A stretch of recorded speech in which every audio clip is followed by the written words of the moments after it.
प्रिय दर्शकों, रामू के 3 बेटे तो काफी बुद्धिमान थे, लेकिन उसका जो छोटा बेटा था वह कुछ कम बुद्धि वाला था। लेकिन उसमें एक विशेषता थी कि वह जितना ही कम बुद्धि वाला था उतना ही उसका शरीर बलशाली था, तगड़ा और तंदुरुस्त था। उस किसान रामू के दिमाग में एक विचार आया कि मेरे तीनों बेटे तो काफी बुद्धिमान हैं, वह अपना जीवन किसी न किसी तरह से काट लेंगे, लेकिन मेरा छोटा पुत्र कम बुद्धि वाला है, इसकी जीविका के लिए मुझे बड़ी चिंता हो रही है। फिर काफी सोच विचार के बाद वह इस नतीजे पर पहुंचा कि क्यों ना मैं अपने इस छोटे पुत्र को पहलवानी सिखा दूं। वैसे भी इसका शरीर देखने में पहलवानों जैसा है। अब तो उस किसान रामू ने अपने छोटे पुत्र को पहलवानी करवाना शुरू कर दिया। उसे बहुत अच्छी अच्छी पहलवानों की खुराक मिलती थी। अब तो किसान का छोटा पुत्र बहुत जल्दी ही बड़ा ताकतवर हो गया। प्रतिदिन कसरत करता था, दौड़ लगाता और पहलवानी के जो गुण थे उन्हें सीखता रहता था। वह हर दिन नए नए दांव पेंच सीखता था। इस प्रकार धीरे धीरे समय निकलता गया। किसान रामू ने अपने बड़े तीनों पुत्रों का विवाह कर दिया। जब किसान के पुत्रों का विवाह हो गया तो 3 पुत्रों की जो स्त्रियां थीं वो भी किसान के छोटे बेटे से दिन रात जलने लगी। मन में सोचने लगी कि ये छोटा वाला देवर कुछ काम धाम तो करता नहीं है, पूरे दिन पहलवानी करता है और अच्छी अच्छी चीजें खाता रहता है, और हम और हमारे पति तीनों काम धंधे में लगे रहते हैं और ये बैठे बैठे मौज उड़ाता है। यही सोचकर रामू तीनों बहुओं ने अलग होने के लिए विवाद खड़ा कर दिया। जब अलग होने की जिद करने लगी तो किसान रामू ने मन में सोचा कि अब मुझे अपने छोटे पुत्र का भी विवाह कर देना चाहिए। यही सोचकर उस किसान ने एक बड़ी सुंदर और विद्वान कन्या की तलाश की और उस कन्या के साथ अपने छोटे पुत्र का विवाह संपन्न करा दिया। प्रिय दर्शकों, उस पहलवान की पत्नी इतनी सुंदर थी कि उस पूरे क्षेत्र में कोई भी स्त्री उसके समान सुंदर नहीं थी, और सुंदर होने के साथ साथ वो बड़ी विद्वान थी।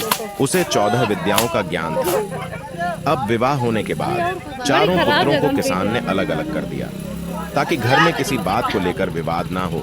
जब चारों बेटे अलग अलग हो गए तो किसान रामू के 3 बड़े बेटे काफी बुद्धिमान थे, इसीलिए वे तीनों अच्छी तरह से कमाने खाने लगे। वो हर काम जानते थे, खेती में भी खूब मेहनत करते थे, इसलिए उनका समय बहुत अच्छे से चल रहा था। परंतु जो पहलवान था उसका तो वही काम था, अच्छा अच्छा खाना और प्रतिदिन पहलवानी करना। अब तो बहुत जल्दी ही उसके ऊपर कंगाली आने लगी।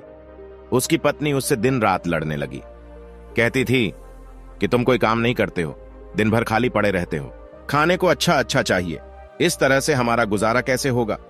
अब तो दोनों पति पत्नी में विवाद होने लगा। प्रिय दर्शकों, उसकी पत्नी जो थी वो काफी बुद्धिमान थी, काफी होशियार थी। एक दिन अपने पति से बोली कि तुम ऐसा करो, इस देश के राजा के पास जाओ और राजा से कहना कि मुझे नौकरी दे दो।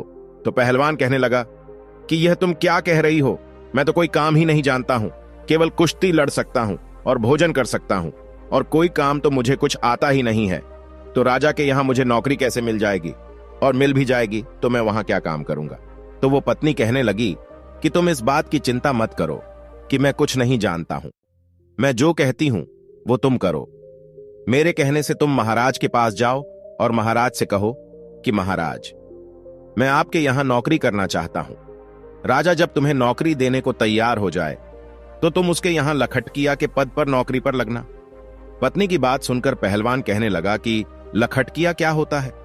तब उसकी बुद्धिमान स्त्री समझाने लगी कि देखो, राजा के यहां 1 लाख टका रोज पाने वाला एक नौकर होता है, जो हर रोज 1 लाख टका रोज वेतन पाता है।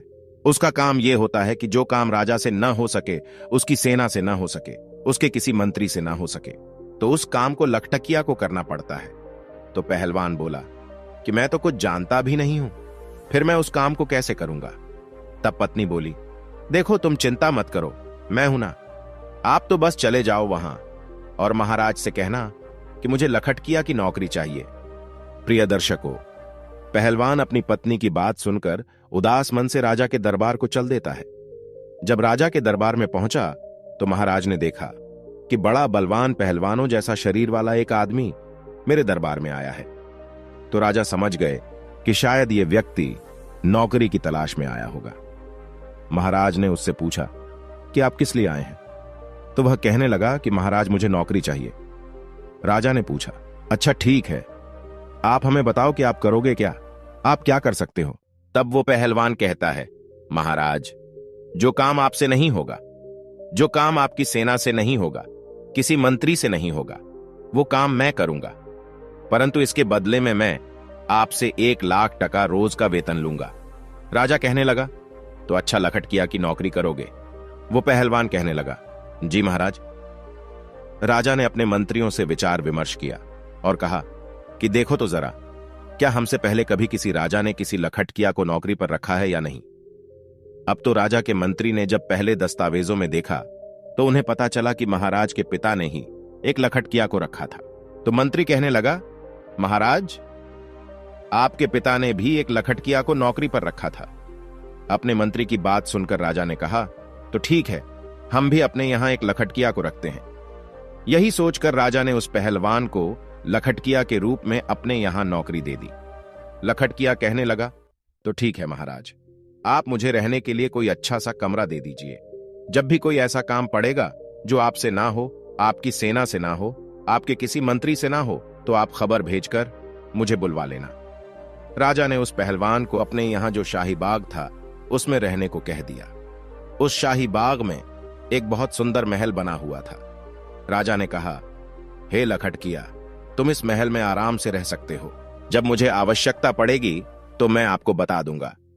उसी दिन से वह पहलवान 1,00,000 टका वेतन रोज पाने लगा। रहने के लिए उसे राजा की तरफ से एक महल भी मिल गया। अब तो वह पहलवान बड़े ही आराम से उस राजसी महल में रहने लगा। प्रतिदिन पहलवानी करता था, बगीचे में घूमता था और आराम से सो जाता था। धीरे धीरे यूं ही कुछ वक्त बीत जाता है। एक दिन राजा और उसके मंत्री पहलवान से कहने लगे कि आज तुम हमें अपने घर लेकर चलो, हम देखना चाहते हैं कि तेरा घर कैसा है। अब तो वो पहलवान महाराज के आदेश को टाल न सका और मंत्री और राजा को लेकर अपने गांव के लिए चल देता है। वो पहलवान राजा और मंत्री को अपने घर बुला लाता है। पहलवान की पत्नी बड़ी सुंदर थी और बड़ा ही स्वादिष्ट भोजन बनाती थी। उसने देखा कि राजा और मंत्री हमारे घर आए हैं, तो उसने बड़ा ही स्वादिष्ट भोजन बनाया और उन्हें अपने हाथों से परोसा। राजा की नजर पहलवान की पत्नी पर चली गई। पहलवान की पत्नी तो सुंदर थी ही, इतनी सुंदर थी कि राजा की रानी भी उसके सामने कुछ नहीं थी। राजा ये देखकर आश्चर्य में पड़ गया और भोजन करने के बाद महाराज और मंत्री वापस चले आए।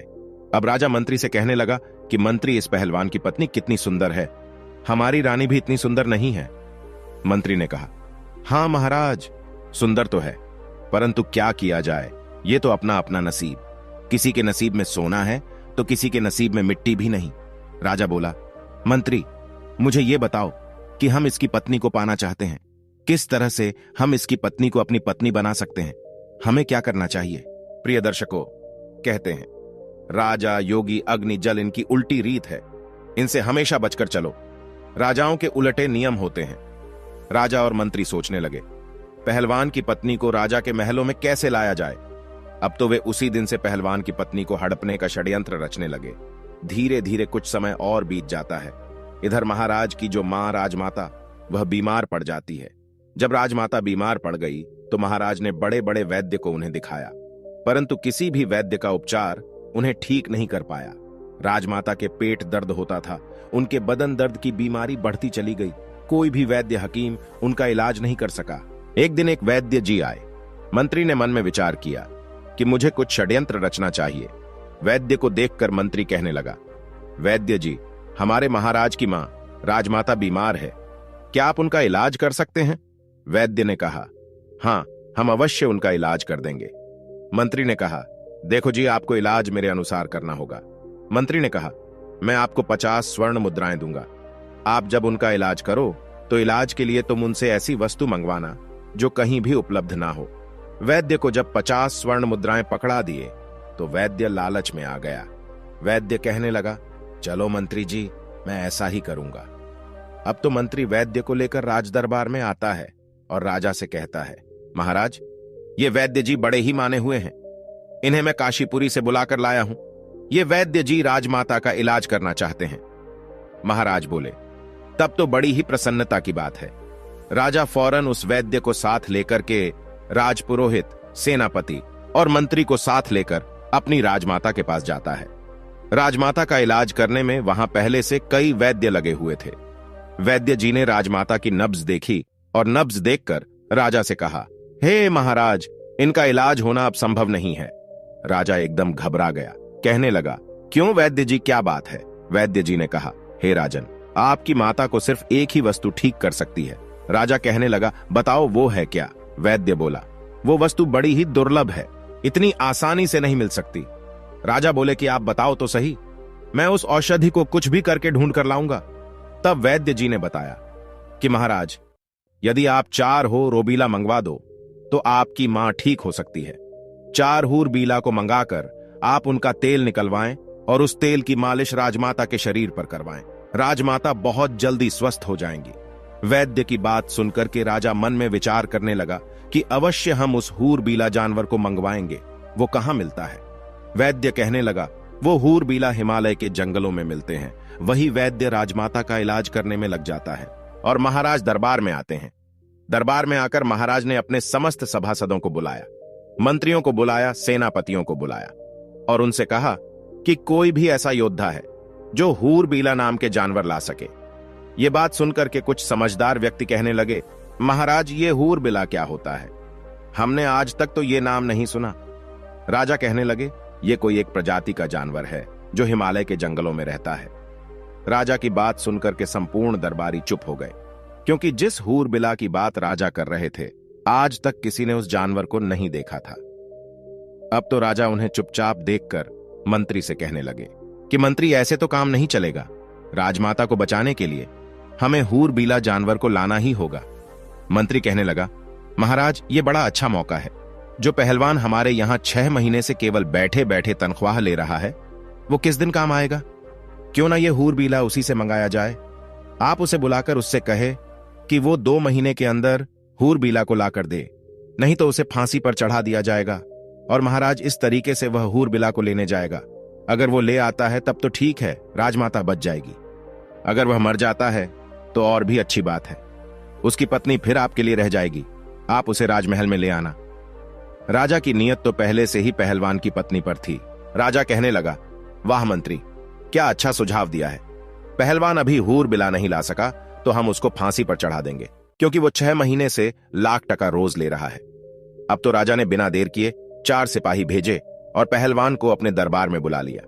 पहलवान महाराज के दरबार में आ जाता है। महाराज ने कहा कि हे पहलवान, तुम काफी समय से बैठे बैठे वेतन ले रहे हो, अभी तक कोई काम तुमने हमारा नहीं किया है। अब एक आवश्यक काम आ गया है। पहलवान बोला, महाराज आज्ञा कीजिए, मैं अवश्य करूंगा। तब राजा कहता है कि हमें 4 हूर बीला की जरूरत है, उनका तेल निकलवाना है और तेल निकलवाकर राजमाता के शरीर पर मालिश करनी है, जिससे उनकी बीमारी दूर हो सके। राजा की बात सुनकर पहलवान सोच में पड़ गया। कहने लगा, महाराज, मुझे कुछ समझ में नहीं आया, ये हूर बिला क्या होता है?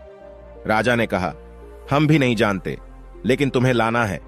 काफी सोच विचार के बाद पहलवान कहने लगा, महाराज आप मुझे कुछ समय दीजिए। राजा बोले कि इसके लिए मैं आपको 1 महीने का समय देता हूं। यदि आप 1 महीने में हूर बीला को नहीं ला पाए तो आपको फांसी पर चढ़ा दिया जाएगा। पहलवान महाराज की बात सुनकर घबरा जाता है और अपने बगीचे में आता है। मंद बुद्धि का तो वह था ही।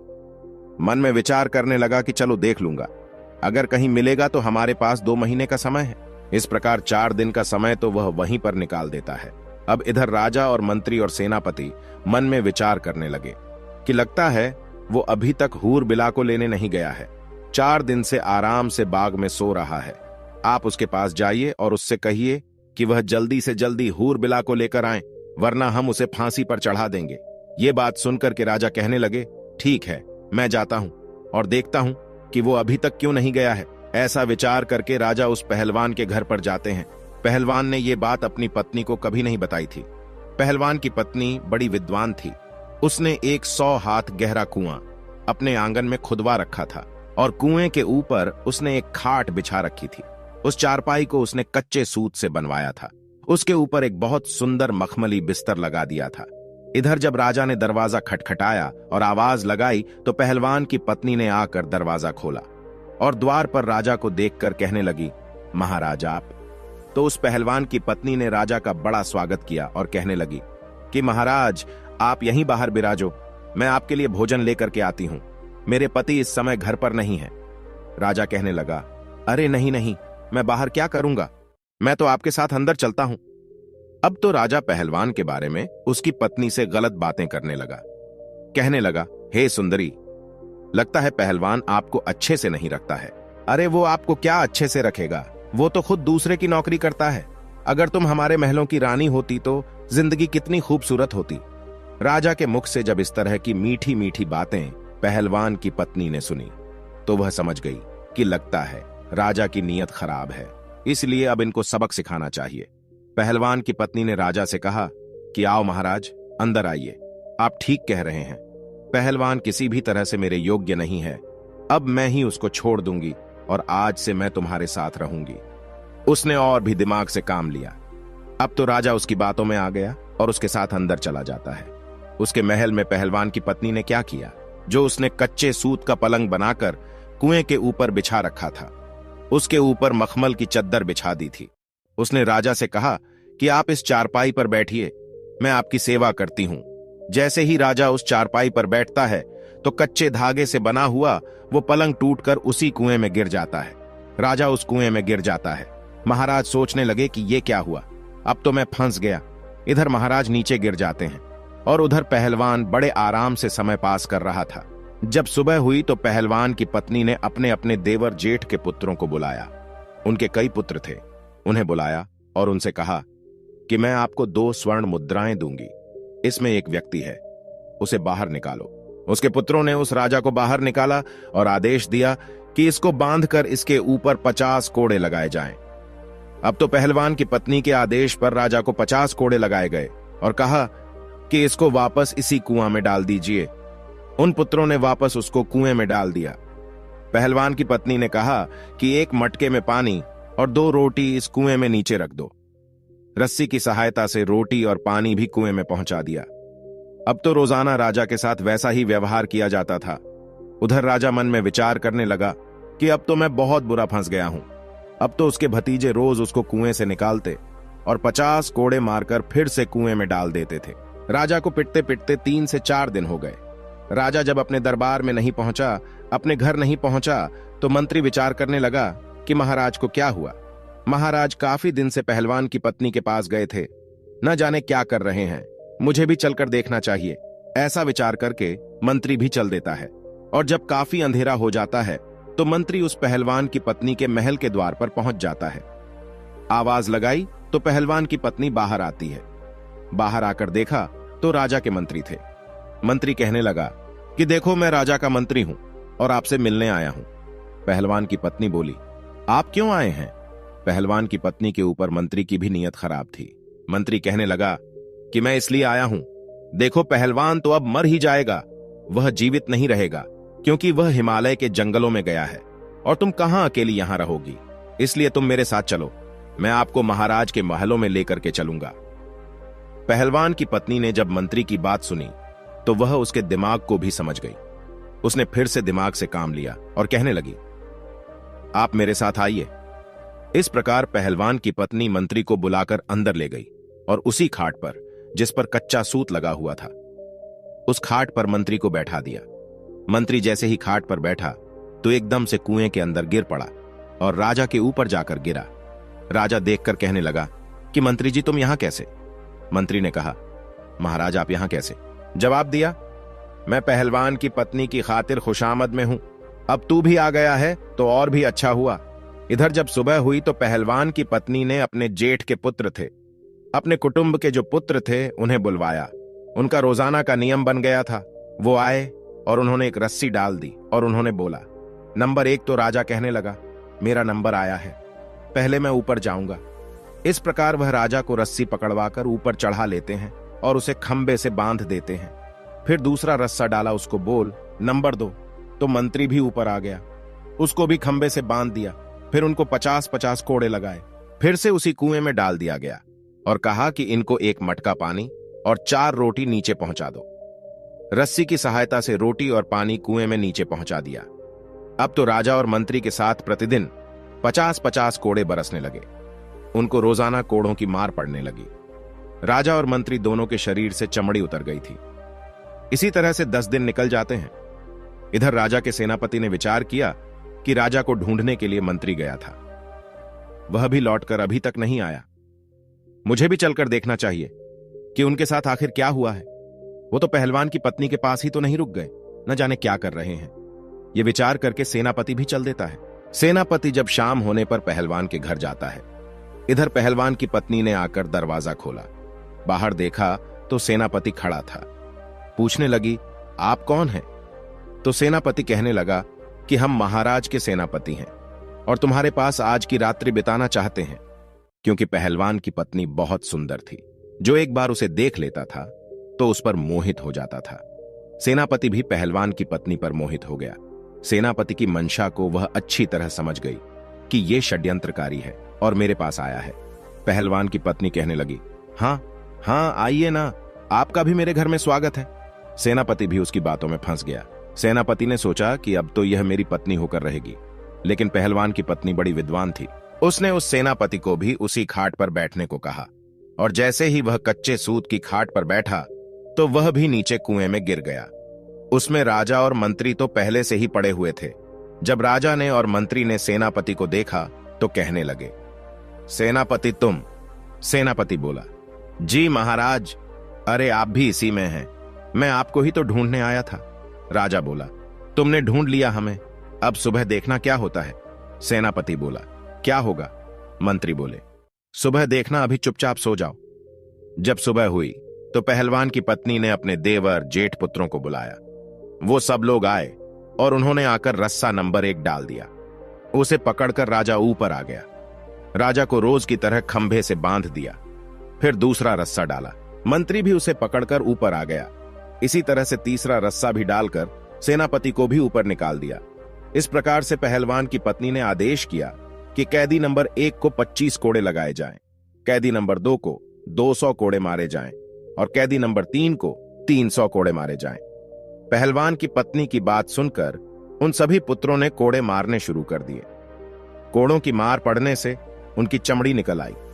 कोड़े मारने के बाद रस्सियों के सहारे उन्हें उसी कुएं में फिर लटका दिया। उसके बाद उन्हें पीने के लिए मटके का पानी और 6 रोटी उसमें डाल दी। धीरे धीरे समय निकलता गया। राजा, मंत्री और सेनापति तीनों को प्रतिदिन मार पड़ती थी। उनकी पीठ पर रोज कोड़े बरसते थे। अब तो वह बड़े परेशान होने लगे। कहां वह पहलवान की पत्नी को लेने आए थे और कहां उल्टे उनकी ही जान के लाले पड़ गए। अब एक दिन कोतवाल, जो राजा के कोतवाल थे, उन्होंने मन में विचार किया कि चलिए मैं भी चलकर देखता हूं कि महाराज और मंत्री और सेनापति जी अभी तक क्यों नहीं आए। जो भी पहलवान की पत्नी के पास जाता है वो लौटकर क्यों नहीं आता है। न जाने क्या कर रहे हैं वे लोग, मैं चलकर देखता हूं। ये विचार करके कोतवाल भी चल देता है। वो घोड़े पर बैठा और चल दिया। कोतवाल ने मन में विचार किया कि मैं चलकर देखता हूं कि महाराज, सेनापति और मंत्री तीनों पहलवान की पत्नी के पास रुककर क्या कर रहे हैं। ऐसा क्या है वहां? ऐसा विचार करके कोतवाल अंधेरे में पहलवान के घर जाते हैं और उसने दरवाजा खटखटाया। आवाज लगाई तो पहलवान की पत्नी समझ गई, लगता है कोई राजा के यहां से कोई आया है। उसने दरवाजा खोला तो देखा द्वार पर कोतवाल खड़ा है। यह देखकर पहलवान की पत्नी कहने लगी कि तुम कौन हो? तो उसने बताया कि हम कोतवाल हैं, राजा के यहां से आए हैं। कोतवाल ने जब पहलवान की पत्नी को देखा तो वो भी उसकी सुंदरता पर लट्टू हो गया और वो भी उसी के घर रात में रुकना चाहता था। पहलवान की पत्नी बोली कि आपका स्वागत है।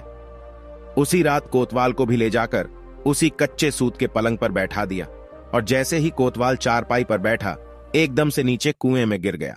राजा, मंत्री, सेनापति पहले से ही उसमें नीचे थे। ये देखकर राजा कहने लगा, कोतवाल जी, आप भी यहां आ गए। कोतवाल ने पूछा, राजा साहब, आप यहां क्या कर रहे हैं? राजा ने कहा, सुबह देखना यहां क्या होता है। कोतवाल कहने लगा, महाराज क्या होगा? राजा ने कहा, सुबह देखना, अब आप आराम से रात्रि में विश्राम करो।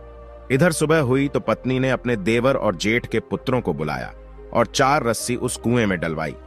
एक एक करके राजा, सेनापति, मंत्री सभी को बाहर निकाला और फिर सभी को 50-50 कोड़े मारे गए।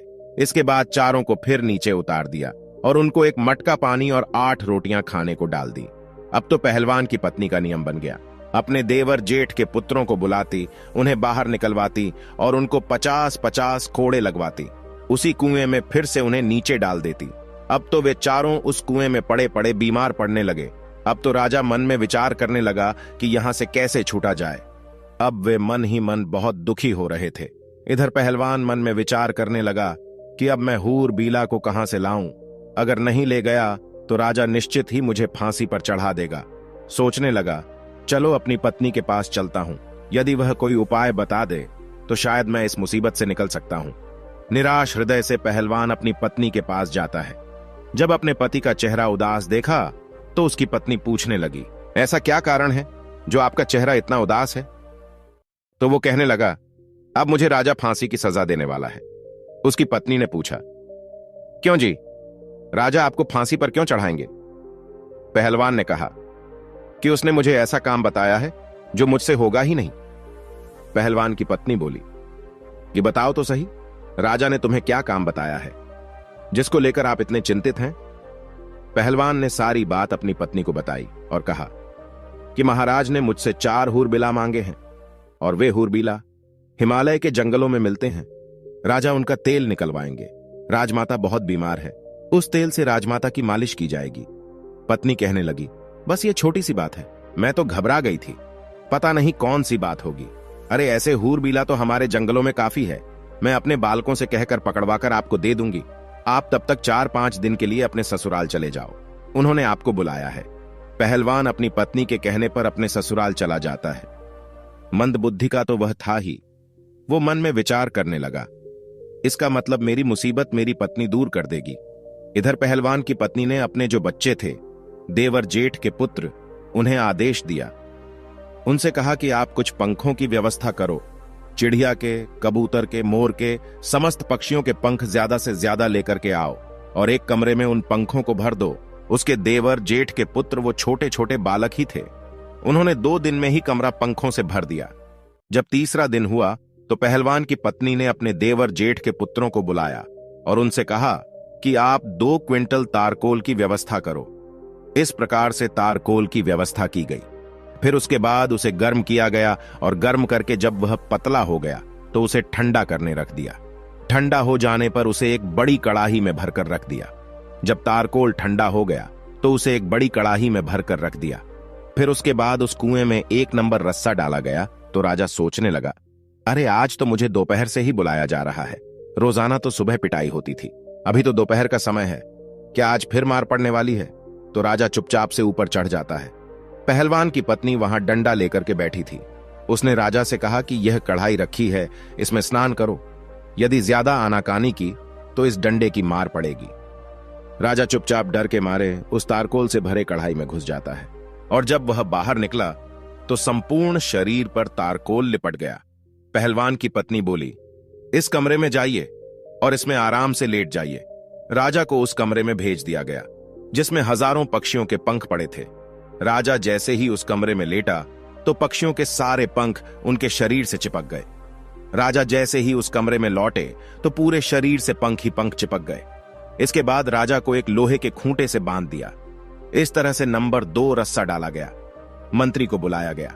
मंत्री सोचने लगा, अब मुझे बुलाया जा रहा है, राजा साहब अभी तक नीचे नहीं आए, हो सकता है उन्हें छोड़ दिया हो, लगता है आज हम सबको रिहा किया जा रहा है।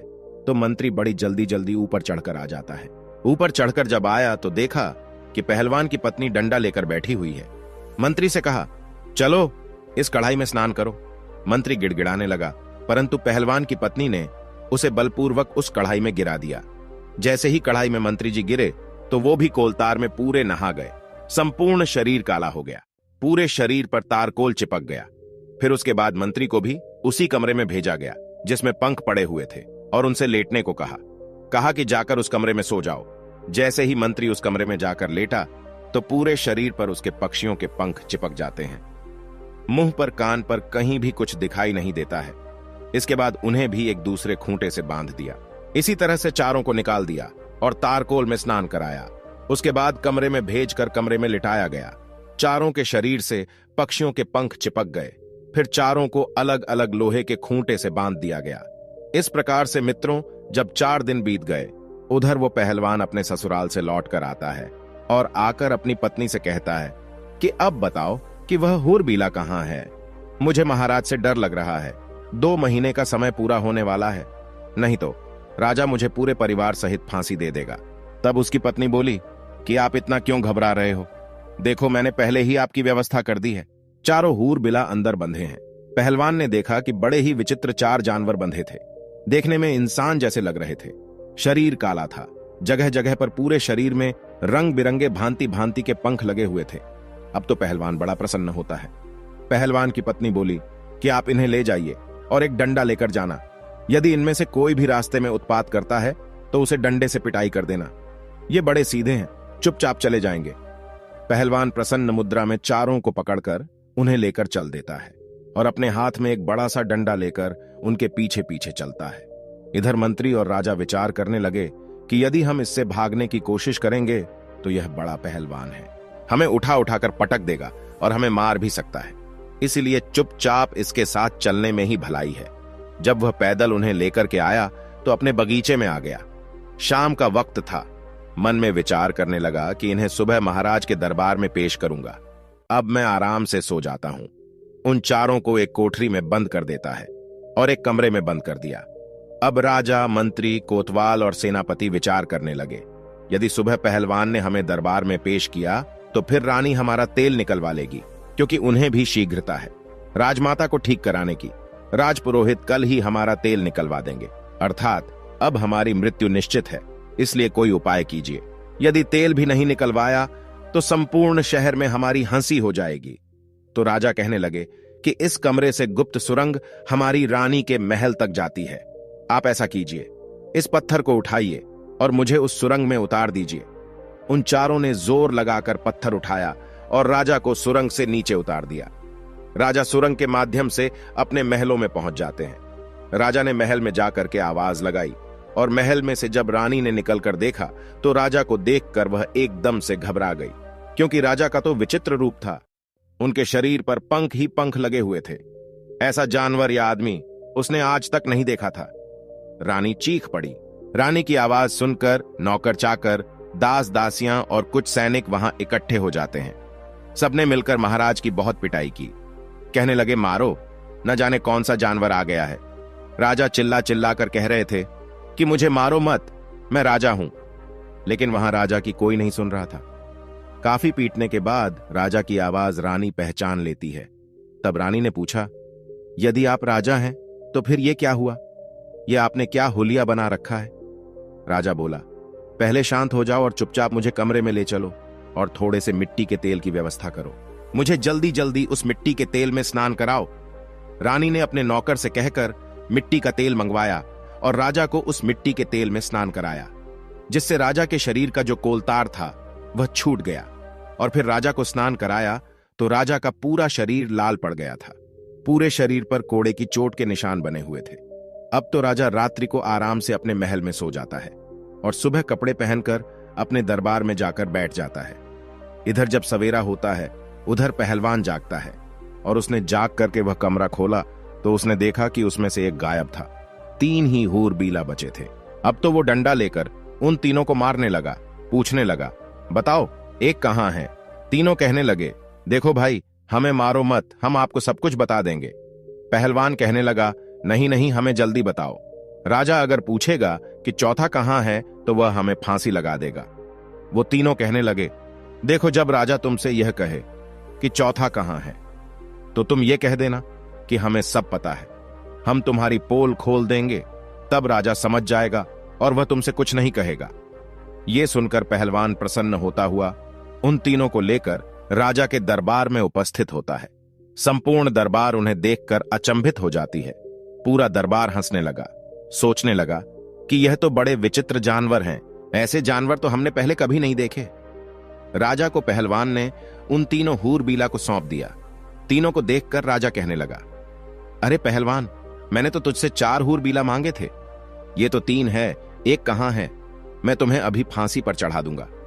पहलवान कहने लगा, महाराज ज्यादा बोलोगे तो मैं तुम्हारी सारी पोल खोल दूंगा और मैं सबको बता दूंगा। पहलवान की यह बात सुनकर राजा समझ जाता है। लगता है इसको सब पता है। अगर इसने मेरी पोल खोल दी तो मैं मुंह दिखाने के लायक नहीं रहूंगा। प्रिय दर्शकों, राजा ने चुपचाप उन तीनों को ले लिया और चुपके से उन्हें उनके घर भेज दिया और कहा कि जल्दी जल्दी स्नान करके साफ स्वच्छ हो जाओ। वे तीनों अपने अपने घर गए और मिट्टी के तेल में स्नान करके साफ होते हैं। उसके बाद राजसी वस्त्र पहनकर अपने रूप में आते हैं और आपस में विचार करने लगे, भाई अगर हम पहलवान की पत्नी को पाने की इच्छा ना करते तो शायद हमारे साथ ऐसा नहीं हुआ होता। अब ये बात हम किसी को नहीं बता सकते। अगर पहलवान और उसकी पत्नी से बदला लेते हैं तो भी यह बात रानी को और पूरे नगर में फैला देंगे, इसलिए इस रहस्य को गुप्त ही रखना ठीक है। इस प्रकार उन्होंने पहलवान को कुछ नहीं कहा और पहलवान आनंद से राजा के यहां नौकरी करता रहा। प्रिय दर्शकों, इस कहानी का उद्देश्य यह है कि दूसरे की स्त्री दूसरे के धन के पीछे मत भागो। अगर भागोगे तो इसी तरह कायल होना पड़ेगा। कहते हैं ये 4 लोग हमेशा दूसरे की स्त्री एवं धन को देखकर नियत खराब करते हैं, इसलिए इन्हें कभी अपने घर बुलाकर मत लाना। नंबर 1, जो कामी और लालची हो, जिन्होंने कभी धर्मशास्त्रों को ना पढ़ा हो और ना सुना हो, जिन्होंने कभी किसी को अपना आदर्श नहीं माना, जो धर्म से अनभिज्ञ हैं, जिनका मन चंचल है, जिन्हें ईश्वर का भय नहीं होता, जो पशु वृत्ति वाले हैं, ऐसे लोग हमेशा दूसरे की स्त्री और दूसरे के धन को देख नियत खराब करते हैं। इसलिए दूसरे की स्त्री और धन के पीछे मत भागो, वरना व्यर्थ की मुसीबत में पड़ जाओगे। प्रिय दर्शकों, हमारी आज की कहानी, आज का वीडियो यहां समाप्त होता है। हम उम्मीद करते हैं कि आपको यह कहानी पसंद आई होगी और आप इससे ढेर सारी प्रेरणा लेंगे। मिलते हैं अगली ज्ञान चर्चा के साथ अगले वीडियो में। तब तक के लिए नमस्कार, धन्यवाद।